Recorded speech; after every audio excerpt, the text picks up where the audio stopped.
पण किंग संग्रामदेव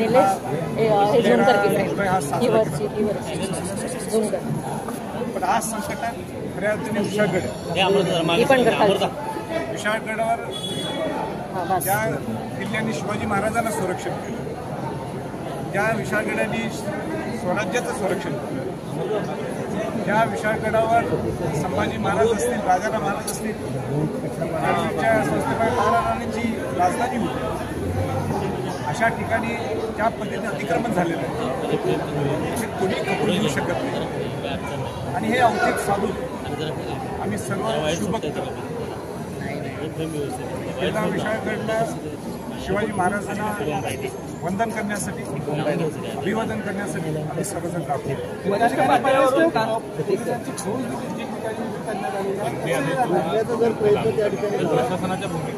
त्यांचा प्रश्न आहे, त्याला जे काय करायचं. मी तर एक शिवभक्त आहे आणि शिवाजी महाराजांना वंदन करण्यासाठी मला जाण्यासाठी कोणी थांबू शकत नाही. आणि या दृष्टिकोनातून तुम्ही सुद्धा आजही निघालोय. काल तुम्ही म्हणाला होता सायंकाळी की अजूनही वेळ केलेला नाही वरती पाठवून. माझा लेपल माहिती माझ्याकडं कोणी संपर्क साधला नाही. तो त्यांचा प्रश्न आहे. आमचा प्रश्न इतकाच आहे की अतिक्रमण मुक्त व्हायला पाहिजे विशाळगडचं. ज्या विशाळगडनी शिवाजी महाराजांना संरक्षण दिलं आणि शिवाजी महाराजांना अभिवादन करण्यासाठी, वंदन करण्यासाठी आमची जाण्याची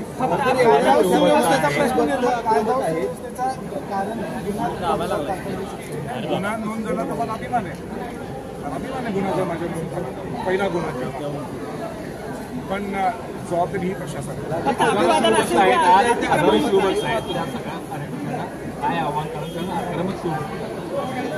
शिवाय सगळे शिवभक्त विशाळगडवर छत्रपती शिवाजी महाराजांना वंदन असेल की अतिक्रमणची सुरुवात